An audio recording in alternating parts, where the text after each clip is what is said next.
時も夢をあなたの手私の悲しい夢がな Hey everybody, how's it going? Welcome back to the OnReviewCast. I'm your host Ash again, once again for On Review, and we're back here for another week of One Piece live action. We're on it. For those of you who are new to the show, this is where we this is the OnReviewCast. This is the show where we review the latest and the greatest and all things media and all things TV shows and etc. And we give our rating and our scores, and we do our our best to give a critical analytic perspective on this particular media. Oh, I know, so fancy, right? All right. Well, anyway, guys, this is One Piece, episode 4, live action on review. One Piece live action season 1, episode 4. So last time we were on One Piece, some things it kind of left the episode before. It kind of left out on a cliffhanger. But don't think we're gonna break structure, guys. No way, no how. We're gonna go on with our episode breakdown, courtesy of Fandom. And this episode is entitled, of course, "The Pirates Are Coming." And they are, if not already there, are coming in this episode. That's ironically, it's kind of what Usopp kind of says in the anime / manga, a bit of the show. The Pirates Are Coming. The Pirates Are Coming. The Pirates Are Coming. That was kind of like the whole title of like the last episode, but this one's called The Pirates Are Coming, and the screenplay was written by Tiffany Greshler and Tom Heineman. Yeah, Tom Heineman. And the air date was August 31st, 2023. Synopsis, courtesy of Fandom. Luffy, Zoro, and Nami fight their way through Kaya's mansion, which has now become a prison. Usopp enlists the help of Kobe, Helpop, and the Marines. And Luffy finally gets the ship of his dreams. Garp closes in. Ooh. It's a bit of the synopsis there. This week's episode was... I think it did a little better. I think it did a little bit better than maybe like last week's. It wasn't last week's was like I think maybe not as strong. But this one it was I think this one's like definitely more than like a little bit of a passable episode. We're getting a little bit more into it, but something that I really enjoyed was like the hunt of Kuro going through like kind of like a serial killer when he was hunting Nami and Usopp and etc. For all of them. But the episode kind of starts out with Luffy, eating this soup of poison, essentially. And I thought this was kind of weird, but let me know what you guys think. I thought this was kind of weird because, like, okay, a little bit of a spoiler alert. I know this episode, these episodes of ReviewCast, like One Piece, us reviewing this is kind of being like up and down with the spoilers in kind of sort of a way because of essentially the way in which the way in which the story is being kind of sort of told, and because of how far knowledge of the One Piece fandom I'm in, but kind of try to sort of bear with me, guys, with the spoilers. Feel free to skip ahead, but spoiler warning. We know that eventually when Luffy goes to Impel Down and he gets poisoned, that's the only time he kind of really builds up any kind of immunity to like poison. Do you know what I mean? That's the only time he kind of like I feel like it was legit to say like, oh, well, Luffy's getting poisoned again. It's okay. He has antibodies because of the most crazy ass poison ever to human existence. The poison fruit or whatever it is from that one jailer that was in Impel Down, poisoned him, and Luffy survived. And Luffy has antibodies to survive that. But I feel like here, after he eats the whole bunch of poison and he survives, it's kind of like, no, it's just bullshit anime powers. It's just bullshit anime powers that actually is saving him. There was no real explanation as to why he recovered after that and why he was essentially fine. I feel like, again, like I always try to think about this like from perspective of like, well, what if this is someone who isn't familiar with the world of One Piece, or someone who is familiar with the world of One Piece? Someone who's familiar with the world of One Piece I think that's fair for us to say, like, yeah, that's clearly bullshit anime powers, bullshit anime protagonist powers, as opposed to, oh, it's just a TV show, it's just a movie or whatever it is. There has to be some kind of substance behind it. There has to be some kind of reason as to why, like poison doesn't affect this man in any kind of normal way. But we don't get that at all. It's just like, okay, he ate a bunch of poison and now he threw it up and now he's fine. It's fine. It's okay. Don't ask questions. It's fine. Look the other way. Look the other way. Like, you can't just, I don't think it's right to just kind of like do that. That's a little weird. That was just a little weird. That's something that I had to like comment off like right off the bat. It's not like the poison didn't affect him. It did affect him. He was all like a goddamn light, as we see at the beginning of the episode. But it's just that the explanation of him just basically being okay, it was never there. It was never essentially supplied to us, and it was kind of like, well, okay, like, what the fuck? I mean, again, I know this is an adaptation, guys, but we can't completely, knock off any kind of reason or logic. People are still watching this. Like, my God, geez, like, do you think we just forgot about what the fuck is actually happening? Like, no. Oh my God. Anyway, but Luffy recovers from this and he's basically essentially fine. And the Marines are actually there now, and they drag him out. And this scene was all okay and fine, and it wasn't really the biggest of deals. Basically making like Kobe look like a bitch. I want to say that this actually happened inside of. I want you guys are gonna start counting now. Like, but I want to say that like this part actually happened inside of the actual show. This part actually kind of sort of happened with Kobe basically making him look like a bitch, and them showing up and like him not being able to, not being able to produce any kind of evidence that Kai is now in trouble from the previous episode. I want to say that actually happened, but let me know in the comments if I'm actually wrong or not. I know, because I don't quite remember the whole situation with Nami being, hiding in some closet thing. I don't necessarily remember that, but I do remember basically like, Kuro making him look like a bitch, essentially. And Usopp making Usopp look like even more of, essentially making him look more of a liar.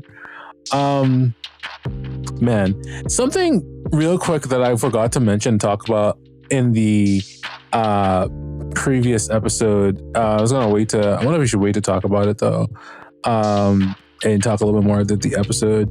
It was going to talk about like more about the effects of like Kuro's like speed and stuff.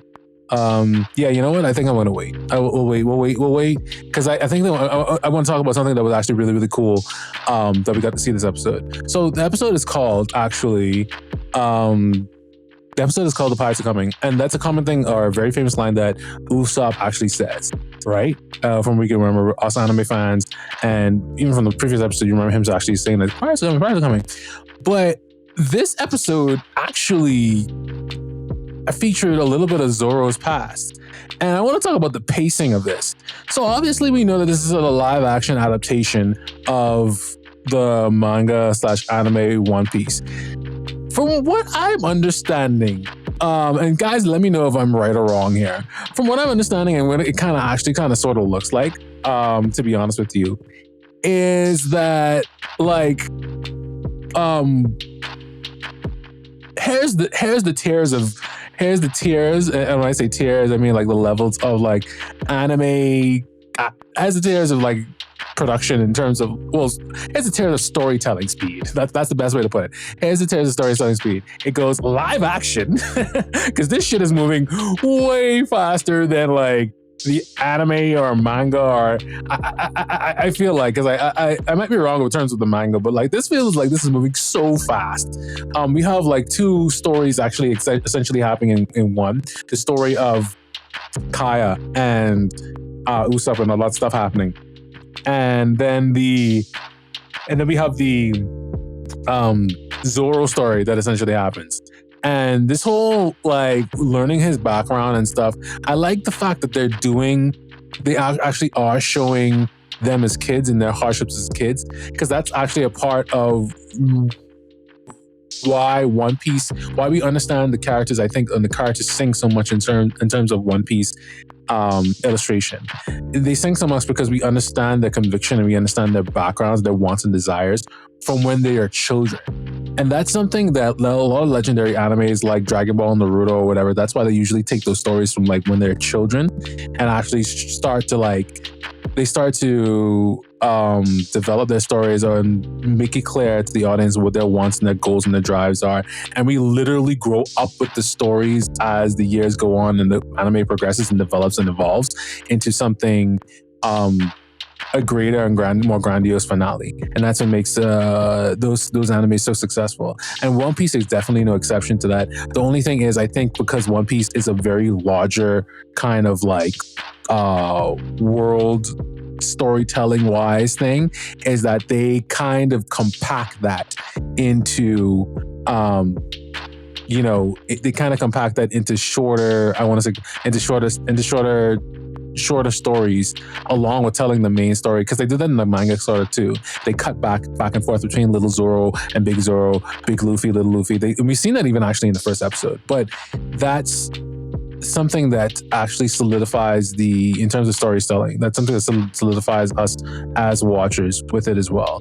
And I think that that's actually pretty cool, because in this live action thing, they could have been like, well, you know what, fuck it, we don't need the kids, we're not going to do anything with the kids, we're not going to bring the kids into this. But that's actually an important part of all One Piece, is like, again, why we bond and we love these characters of One Piece so much. We understand them from when they are very young and tender age. So not only getting to see like young, and again, it's maybe expected to do like, oh, they could have just done like, oh, we're just doing Luffy, we're just gonna do Luffy and as a kid. But no, they actually did. It's looking like they're doing Zoro too. And when we get to Nami, oh man, that's gonna be a very interesting. I'm very interested as to how they're gonna tackle a lot of those subjects in terms of in the form of live action. Because so far they did it with Usopp as well when he was a child.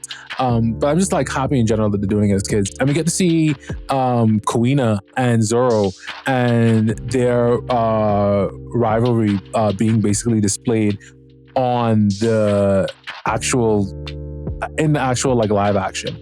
And man, kudos to those like fucking kids who are Joe's child actors, who did a fantastic job with that scene. God damn, that was a good scene, right, guys? Come on. Like, I think we can agree that was actually a pretty neat scene with the actual, the beginning scene was all right with the bamboos when they were fighting.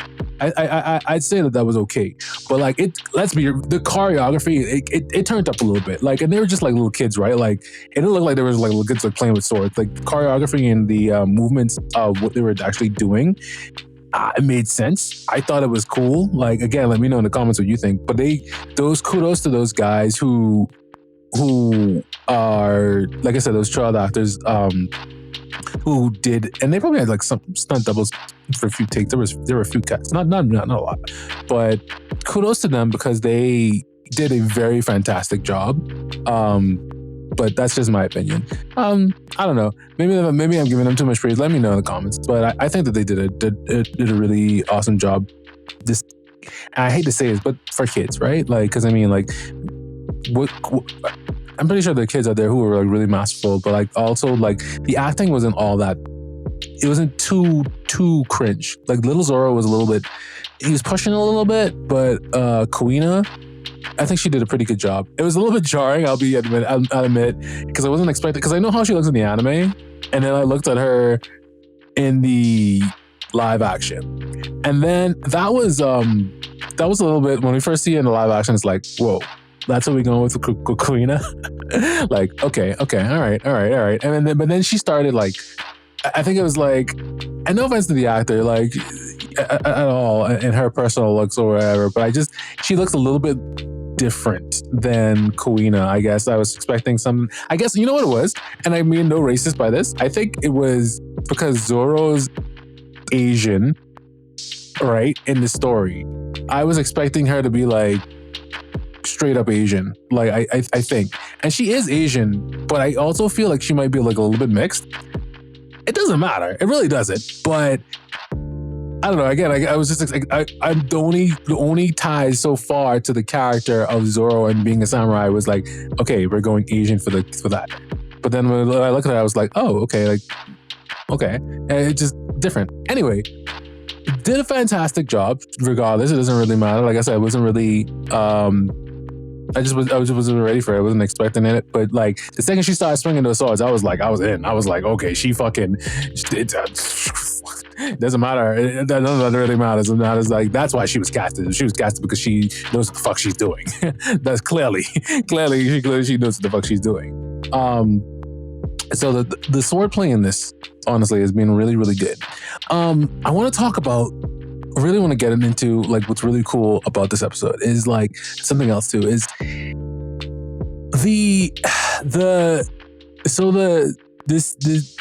the way how they painted this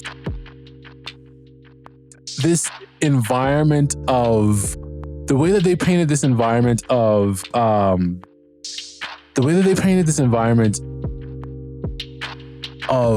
Kuro is like stalking them. Is like stalking them and is like is kind of like a killer on lockdown of the house. Like they play into the whole theatrics of killer in the house. That's what they did. And I don't really remember this. Again, this is I'm going through this, guys, because like for anime watchers out there who are maybe, again, considering if this is worth it or not, it's a different experience. I don't quite remember her being hunted in this way that they played with inside of the live action. And it was actually not bad. The way how it was just very reminiscent of like, I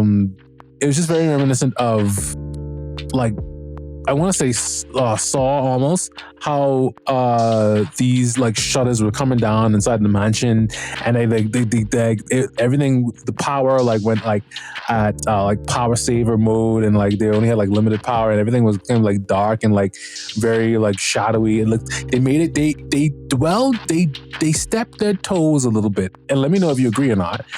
I feel like they stepped their toes in a little bit of horror. That's the kind of vibe I was kind of getting. Like, killer in the house, these three killers are coming in to murder essentially these people, hunt down and find these people. And it was an interesting take because we didn't get that from the anime and the manga. And it wasn't bad. I get like a lot of people, a lot of manga, hardcore anime manga fans will be like, no, it's supposed to be like this. But I think I talked about it before. Like, I'm okay with changes, but it's the way the changes are like executed and done, and the way how they built the suspense a little bit during that time when they were trying to convince Kaya of like, hey, like this is real. They're coming like to actually like kill you. Like this is what's going down. When Nami comes in the room too, because Usopp comes in the first and tries to like convince her. She's like, oh, get the fuck out of here, bitch. And I gotta believe you.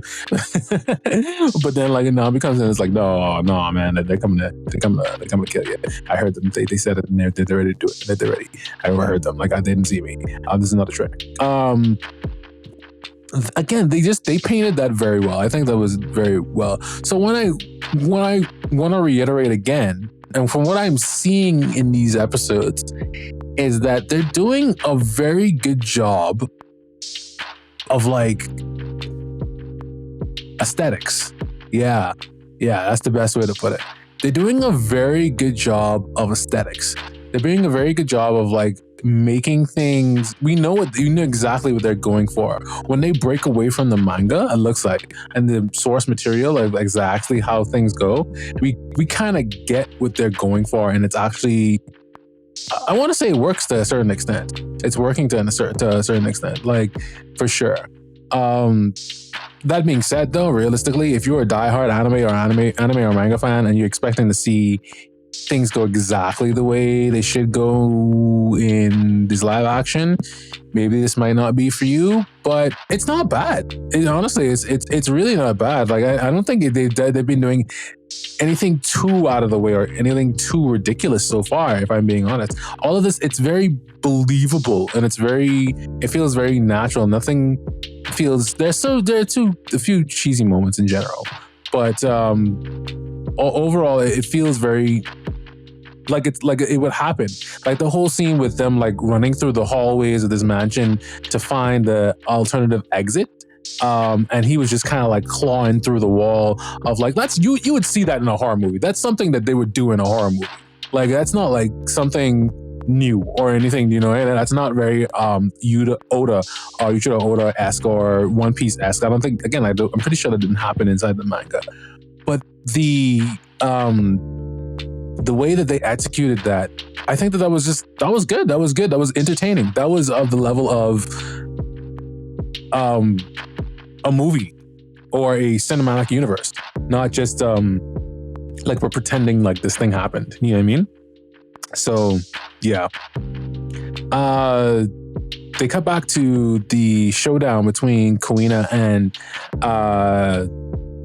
Zoro, and we talked a little bit about this already, about the awesome job that these guys essentially did. Zoro does look like Zoro with the green hair. Kuina, like I said, she looks a little bit different. If I'm being honest, like she looks like she. I don't remember her. It doesn't. I don't know. Again, guys, tell me if I'm full of shit. Really, she doesn't look like full on Asian to me. She looks Asian, but like not like completely full on. And there are cuts in this fight for sure, like I was saying before. But for the most part, it looks like she, like I said, like basically knows what she's doing, and it's very good. Something that I thought that was a little weird though, and let me know if you guys agree or not. The whole Zoro down a well thing. I'm not even gonna entertain that being anime or in the anime / manga. But I didn't really like, even if it is in the anime manga, it doesn't matter. I didn't really like that. And here's why I didn't really like it. The only reason I didn't really like it, was okay, but the really reason I didn't like it is that it didn't really make any sense. I think it was supposed to contrast the fight that was happening. It was supposed to show like side by side, like, oh, he's going through this struggle and this tough moment of where he declared to become the strongest or the best swordsman in the world. And this is where basically how it happened and how he became friends essentially with Kuina, and how they both made it their goals to be the strongest swordsman that ever lived. And now he's going through this impossible task that he must sort of kind of overcome. Anyway, I'm sorry, that was a little bit of a run-on, but the reason I didn't like it was because it was a little bit too much of a contrast to, you guys remember Batman, that most Christian Bale movies with Bane, and how he was stuck in that well or whatever, and he had to get out and he had to jump through this well, and he kept getting knocked down and I feel like it was kind of already done. Do you know what I mean? It felt like they were just kind of copying something that was already done, and someone had seen that movie and was like, oh my god, that's cool. What did he get stuck down a well and he has to like kind of sort of get out? I mean, again, like, I know I like change. I do like change. But what is weird about this is that, like, I can't help but compare it to, like, okay, like, what if Anime Zoro was stuck down a well? And like Anime Zoro from then, not like from the 2-year jump or anything like that, not like far into the anime. Zoro at that level, stuck down a well. Zoro at that level, stuck down a well. What would he do? Like, he still has his swords. Do you know what I mean? He still has his swords. I would assume that he would just like legit just stick his swords into the he'd be so strong he'd stick his swords into the blocks of the walls of the well, or he would just legit like do some anime stuff where he would just bounce off the walls and he would just jump up out of that anime well. So a part of I'm gonna be real with you guys, like a part of my mind, like subconsciously, was kind of like, Zoro, if you don't get the fuck up this wall, like I was like, come on, like, what are we doing here? Why are you wasting time with this wall, like, or being trapped down this wall? Like, I guess you gotta try to like sort of like build up suspense. But a part of me was kind of like, dude, if you don't get the fuck up this wall, like, what are you doing? Like, come on, like, it's not. But at the same time, I realize now I have to temper my expectations to a certain degree because he is there. What they're going for with this live action is that they're not trying to go too crazy or over the top. I talked about last time, wouldn't it be some shit, or wouldn't it be crazy if they did some like what they did the movie powers, that they did like comic book stuff every time they used his powers or etc. But I think that what they're trying to do is, I think I noticed this throughout the throughout the live action, is that like they're trying to make it more closer to live action, and that's might not be a bad thing. They're trying to make it less okay, like, yeah, whatever, dude, like he just ran up a mountain, he just cut a fucking mountain in half, like get the fuck out of here, you know what I mean? Less, more get the fuck out of here, more, yeah, I could see that happening. And it's more easier to do that right now with the level at which they're at, which is the beginning, because some of these characters in the anime/manga, yes, it's anime/manga, they get fucking ridiculous. Like I think Zoro does something with a giant. That's all I'll say. They get if you've seen an anime, you would know. Like they get super super ridiculous anime character powers, and it works for that medium. But I don't think it's going to work here because, like I said, they're more focused on making it more live action than anime, and that is not a bad thing. And if anything, if they stuck to more to a certain side on that, it might even be more work. Well, it might work out a little bit more favorably in their venture of doing this live action production thing, and in future live action production things as well. So yeah, I think that again, like if they're going for more of like what would really happen, because that's why I really liked the chase on the hunting of Usopp, Nami, and Kaya, because it made sense. Like that's what would happen if they were in a mansion together. They would be hunted down, the three of them. And the decisions that they would be making is more like realistic and believable. It's not absolutely ridiculous. Essentially, in my opinion.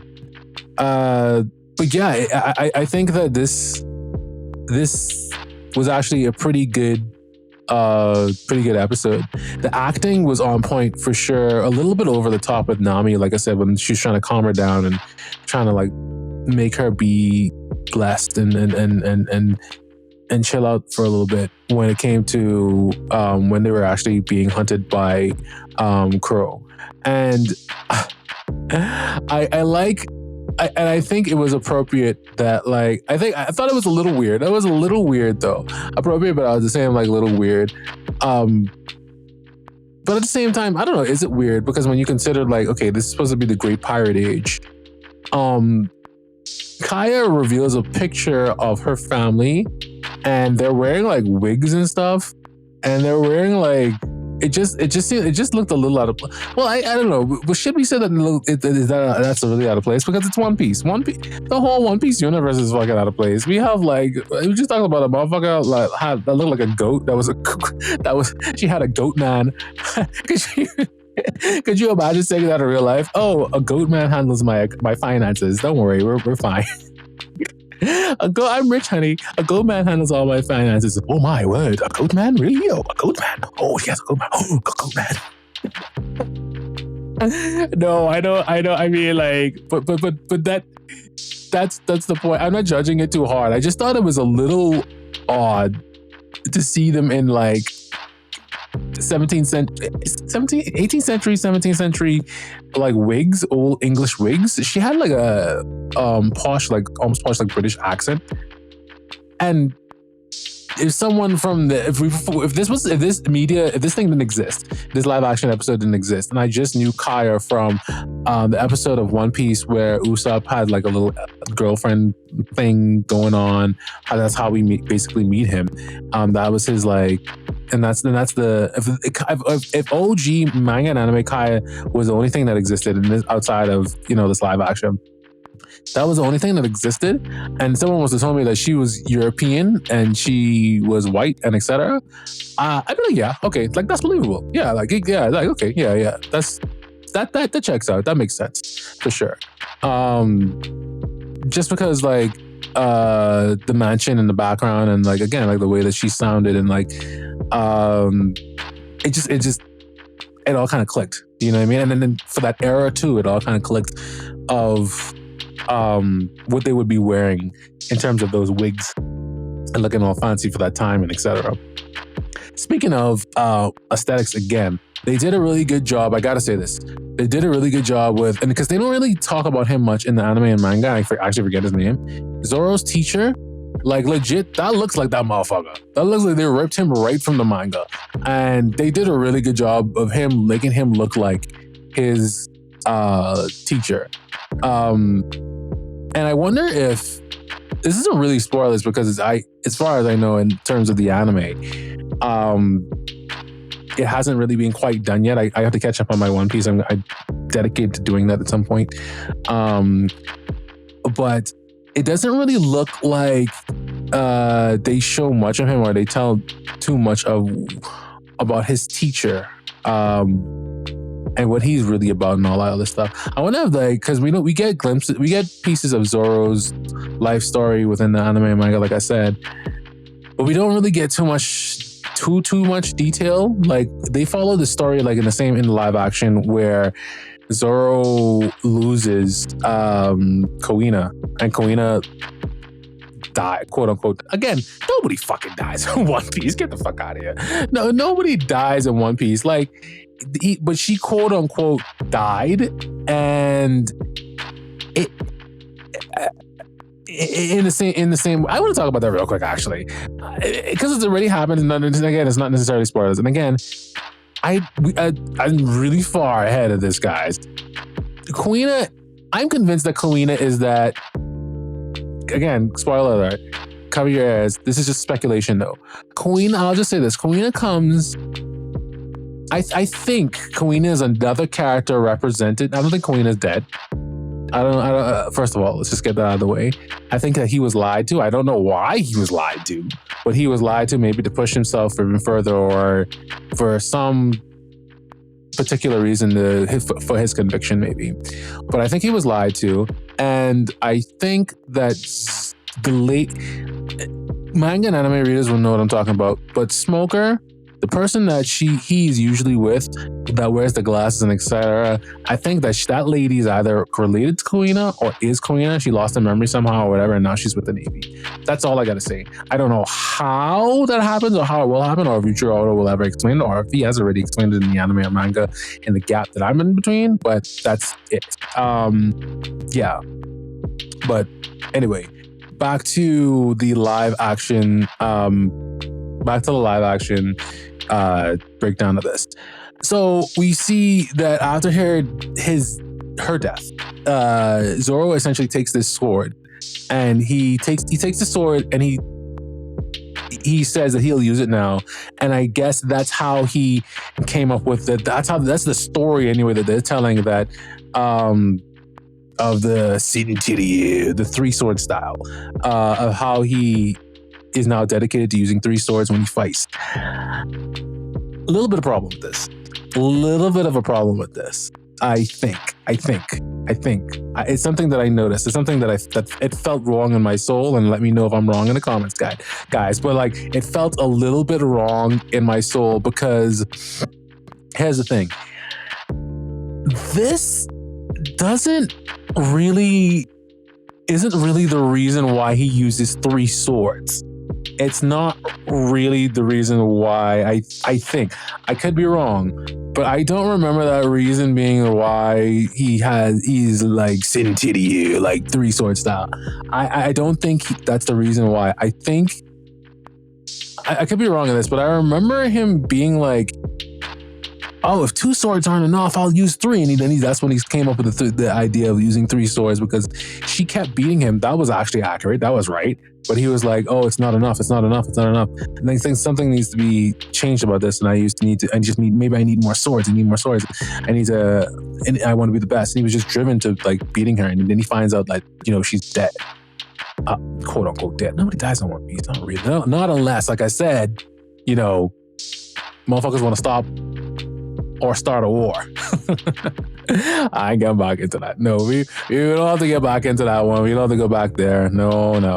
That's funny though. Not funny. I have a dark sense of humor, guys, but like that's literally the facts. Nobody dies unless Yuichiro Oda wants to stop a war. Or start one. Anyway, I thought that like something about this other episode like was like the fact that like Zoro comes at like just the correct time when they're about to arrest Luffy, and the whole interaction with Kobe thing, that was a little that interaction was okay. Like I said, I think I understand more or less what they're like going for here. I think episode 4 inwards, it's kind of like when he came up with like Zoro and Luffy. Let me get into this a little bit real quick, actually, before we continue on. Slight sidetrack.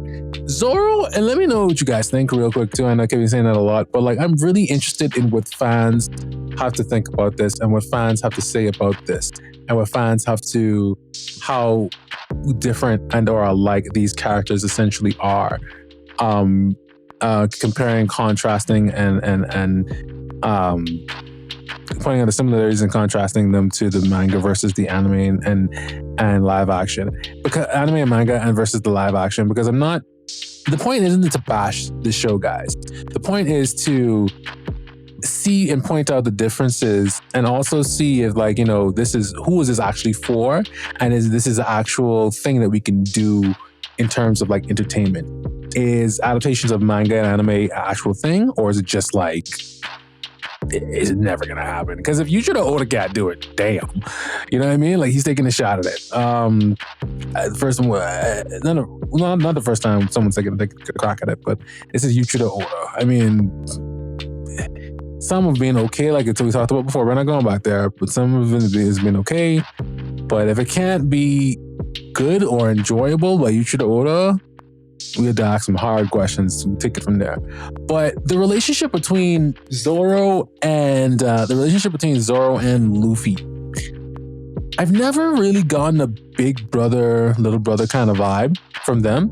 But when he shows up to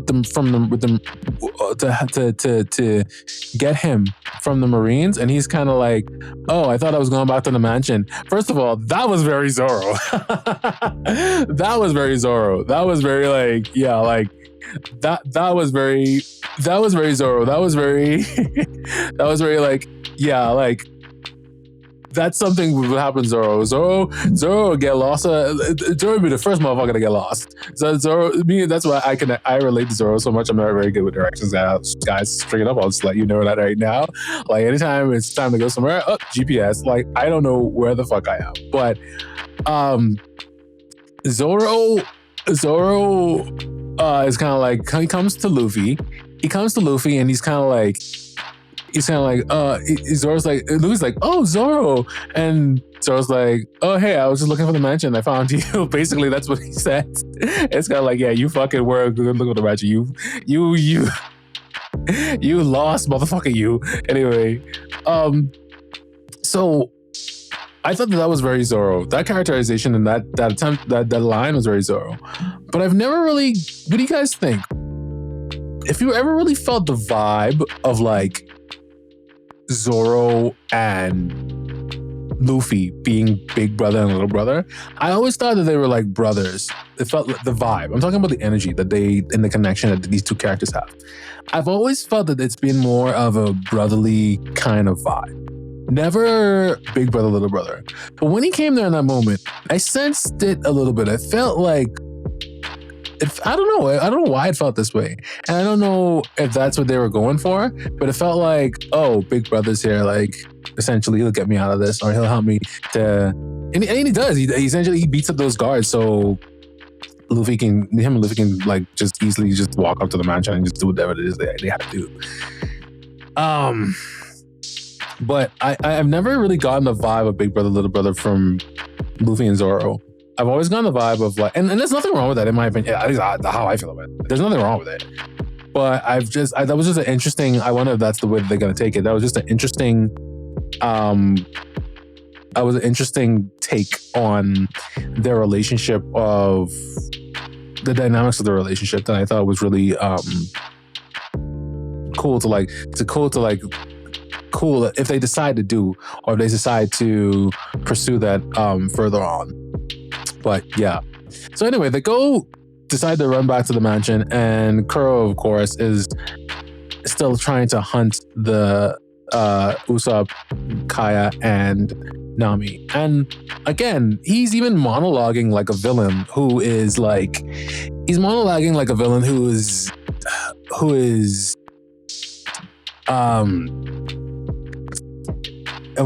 villain who is again trapped in the house of the killer, trying to essentially murder them. And again, everybody's there, you know what I mean? Acting wise, everybody's bringing it, in my opinion. It looks good. It really does look good. And the actors for Nami and for Kaya, they did a really good job with that scene. Being kind of like damsels in distress kind of deal, especially the lady that played Kaya. I think she, like those tears and stuff, like she really looked like actually like terrified of being like murdered and etc. So that I think that was so cool. It was a new idea, and as an anime fan, I didn't mind it. It was a new. Like I said, I might be wrong on being in the anime. I don't think it's in the anime or manga, but very cool concept, very cool idea. That they did for this, him hunting her, essentially. I think that was actually very, very smart, very smart deviation, I suppose I should say. Yeah. So Luffy and Zoro essentially are able to get into this, back into the mansion, I should say. They're able to get into the mansion. And that's when I think the later half of the actual story starts to take place with the fights. But before that, Kaya has the brilliant idea to take a knife and try to actually fight back against Kuro. And Nami kind of is like no, don't do this. Like he's like way out of your league, or etc. And I feel, again, I haven't seen Kaya's character so long from the anime and manga, but again, if we're just looking at this as a drama of realism, live action, focusing more on the live action than we are about adapting source material, that's something I feel like that character would do.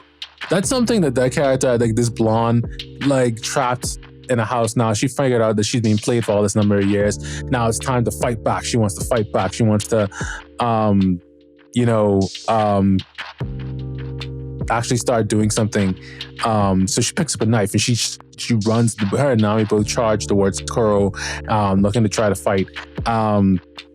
I mean, obviously it doesn't work, because he like does the flash step like right behind him, that super speed thing.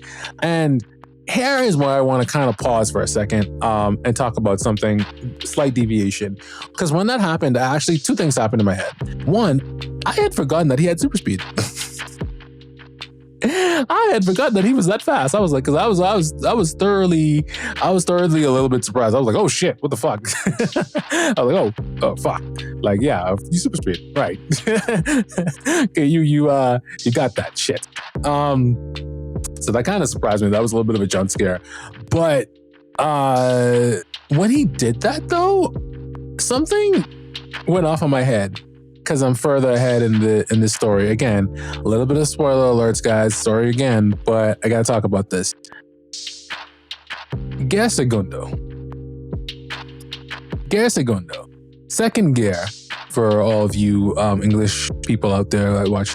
Also, I'm curious. Do you guys watch this in English or do you want this in Japanese? Sub versus dub. Go ahead. Have that war. No, but seriously. Okay. Gear segundo, second gear. I'm curious.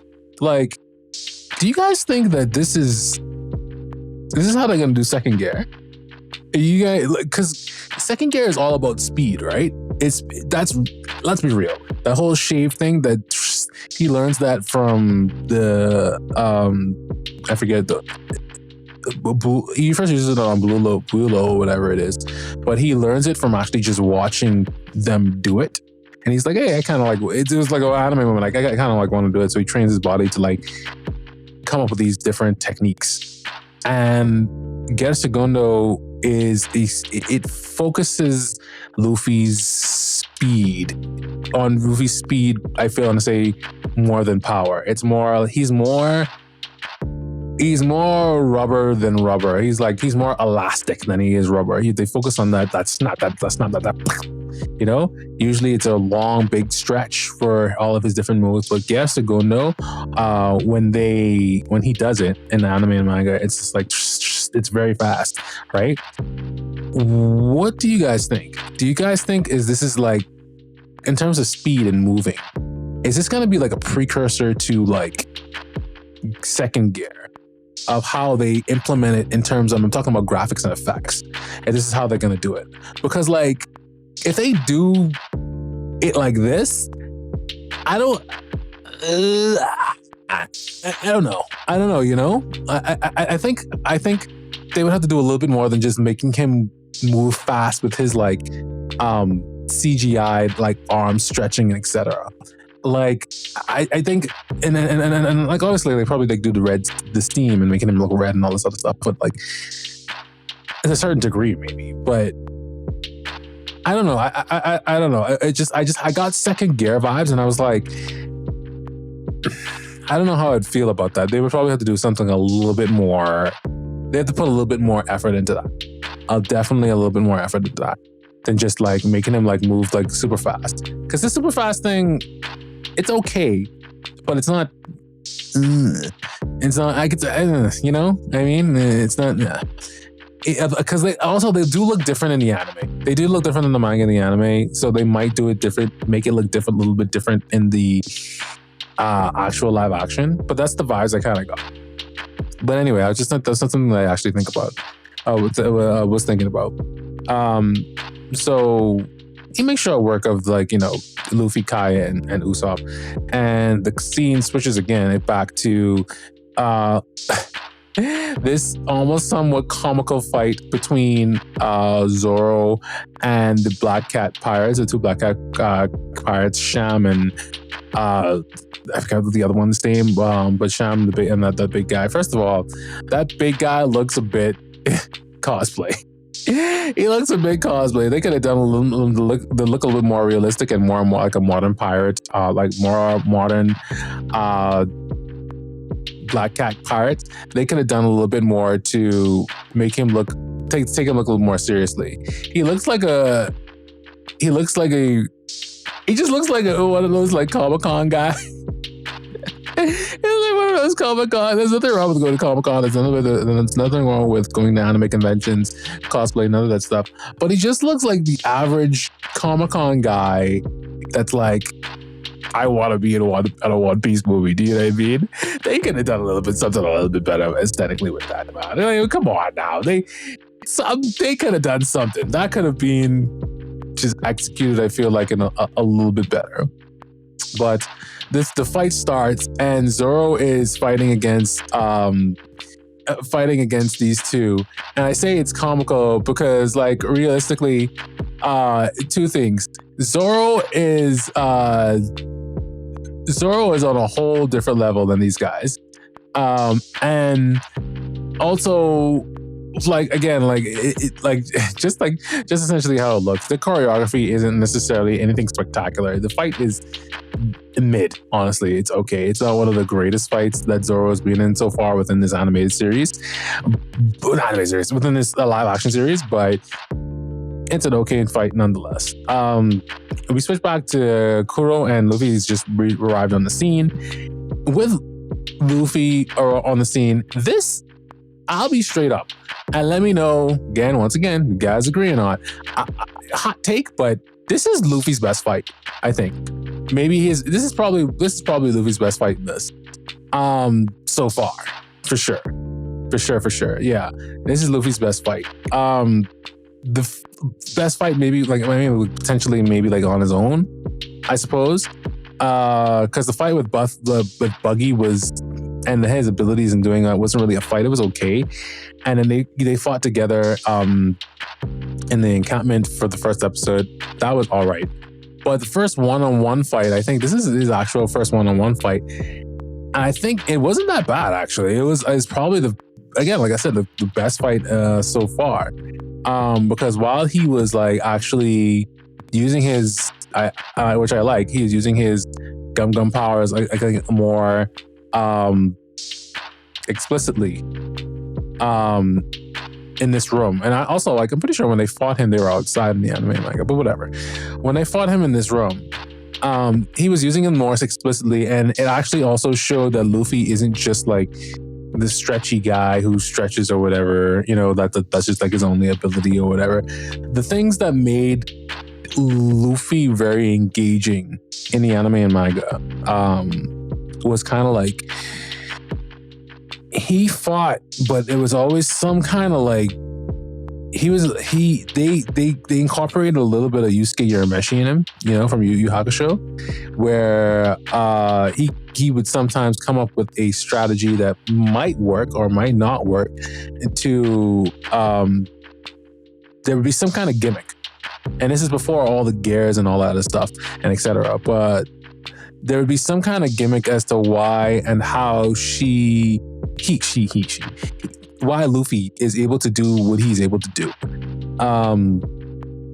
And why he is able to win in some kind of clever way. Whether it be through legit him just being tough, or I don't think it was ever that simple.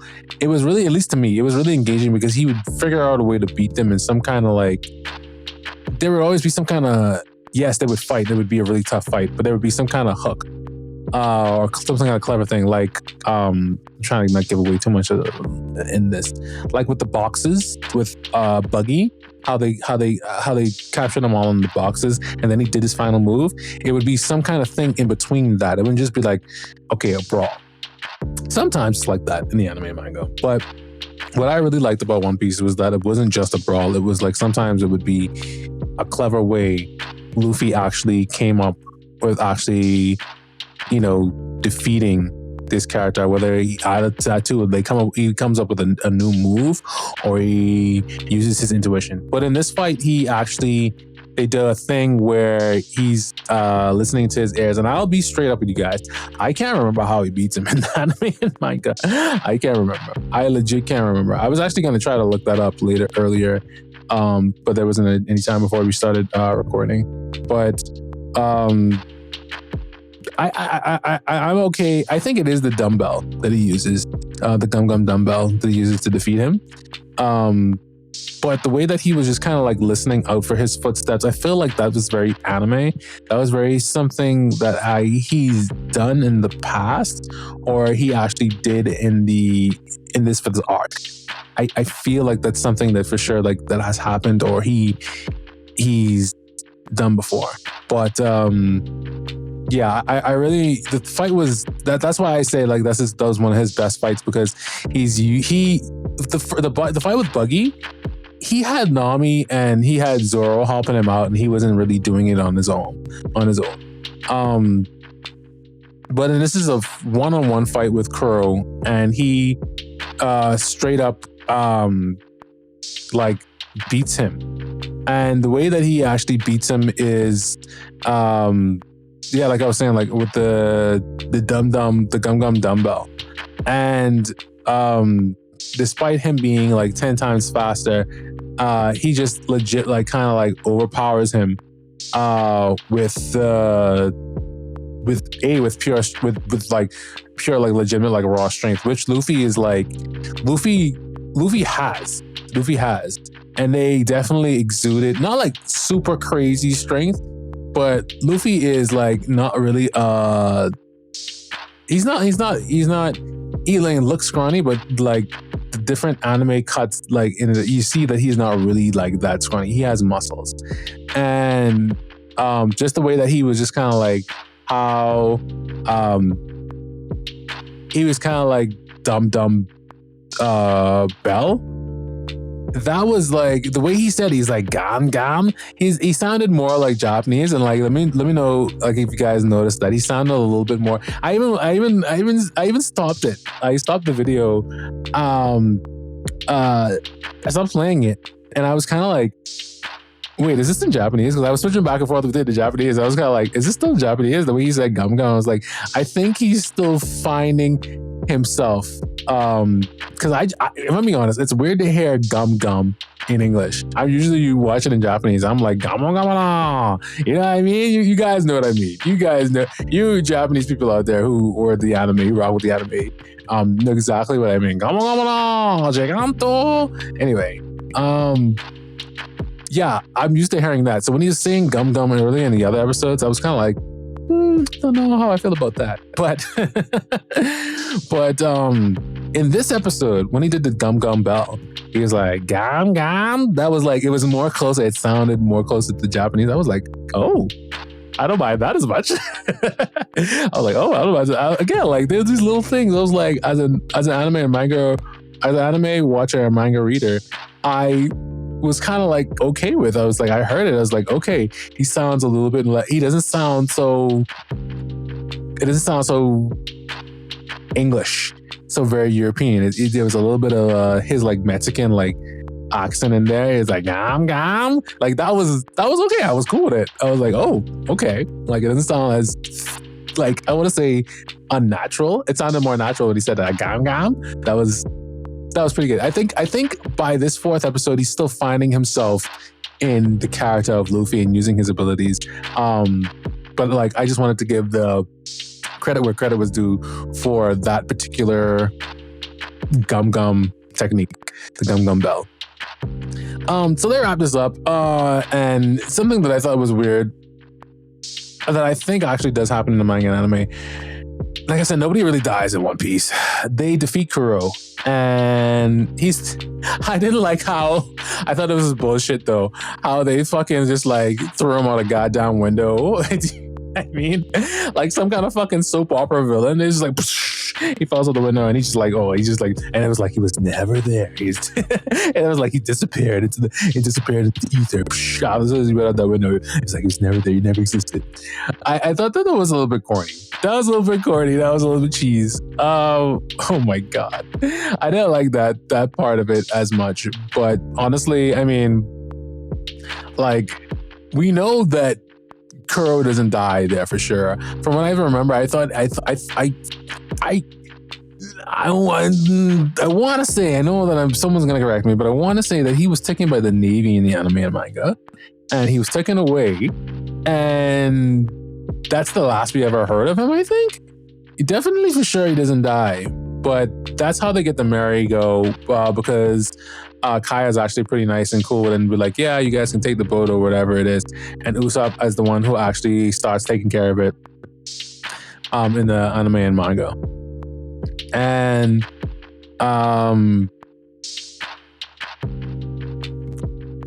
Usopp and Kaya have a moment in the live action. Not sure if this is a legit canon thing again, but I know again we've been making so much comparisons to the anime and the manga and this thing, but like I can't help it. I love One Piece, but like I gotta analyze this thing properly, and because the changes, some of them I'm okay with. I feel okay with it, and some of them I don't. So we can, and I just you guys talking about them thoroughly, guys. But yeah, they have a thing. They kiss at the end of this, and I was kind of like, for sure, like that probably didn't happen. If it does, it was probably like that kind of an intimate kind of kiss. But and anyway, yeah, and then it's basically a wrap up of the episode. After that happens, and the fighting ensues between a little hint of the fighting ensues between Luffy and Usopp about who's the captain. And that, again, my anime and manga people out there, Ennis Islands, the whole thing with Frankie, everything coming to their head. Okay, that's all I'll say. I'll leave it at that. I'm gonna stop. I'll leave it at that. And as I was kind of thinking, I think exactly what I thought. I was like, oh, you're the captain, huh? Oh, you think you're the captain? Oh, you think you're the captain? Oh, you really think you're the captain? Is that what you think it is? Luffy comes out in with the hat from that guy who was in Big Mom. You guys know what I'm talking about. The guy with the Big Mom gangster hat. Oh, you think you're the captain, huh? You think you're the captain, huh? I don't know what you think it is. We were the captain here. We'll be able to be the captain. All right. Yeah. Come. Pistol. Yeah, literally.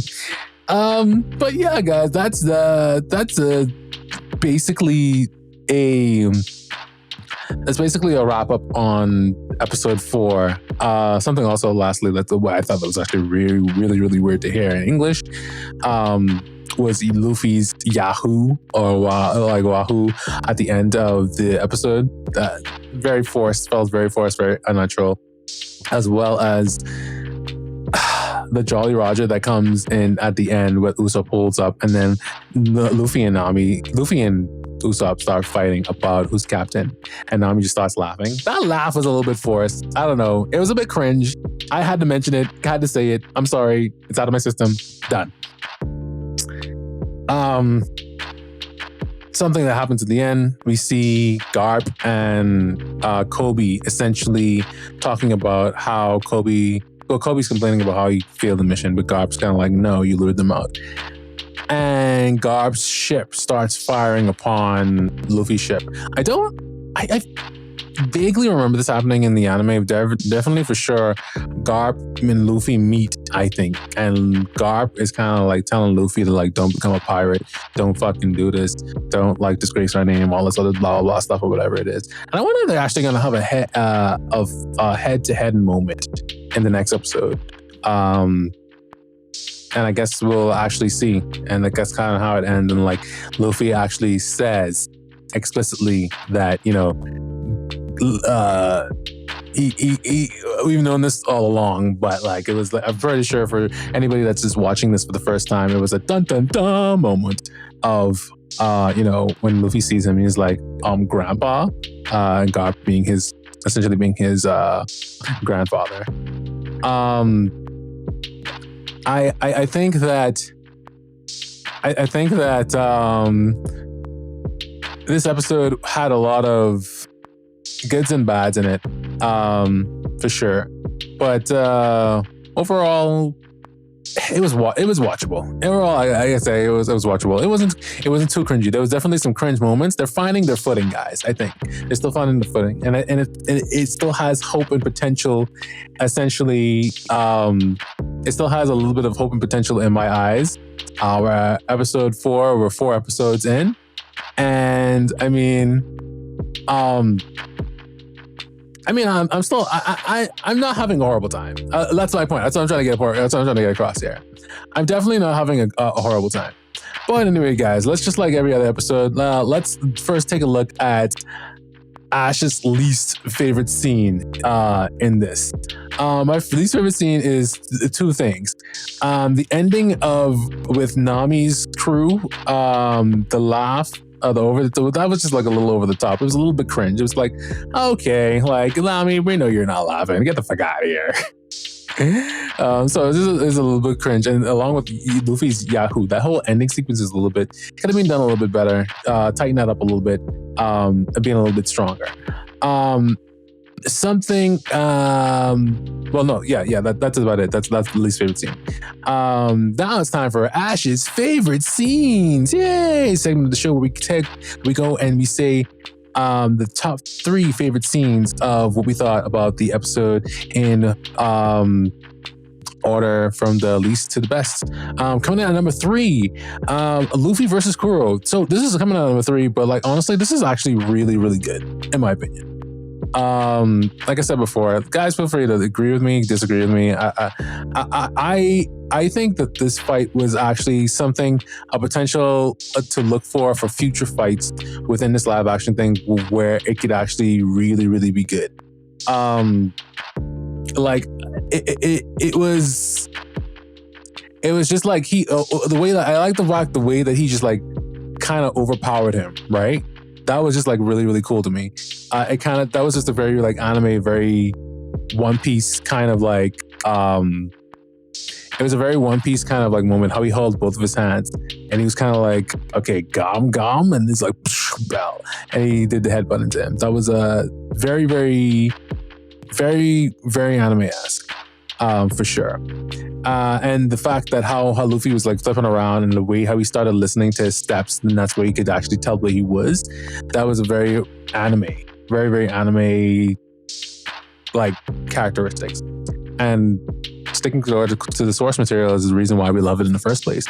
Contrast to that, the fight between similarly to that, the fight between Kid Zoro and Kid Kuina, that was actually so cool. Like I said again, keep praising those kids.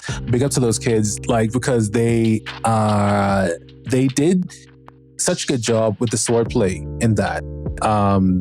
They made it look very real and very believable. And although it was crossed with a scene I didn't really like, with the whole Bane look-alike scene of him in this well and trying to get out of this well. Although that happened, I think it made up for it with these kids just doing a very excellent job with the choreography of the sword fight that was actually in that made the whole sequence of Little Zoro's story essentially work. I thought that was like just very, very spot on. And it kind of reminded me that that's a storyline in even anime and manga that's not really being explored too much by Yuichiro Oda of what happened to Kuina and what happened with Zoro, as far as I know anyway. Anyway, the number 1 scene for this episode for sure is that scary hunting through the mansion of that I know, surprise, something that's actually not in the manga. The scary hunt for Kaya, Nami, and Usopp.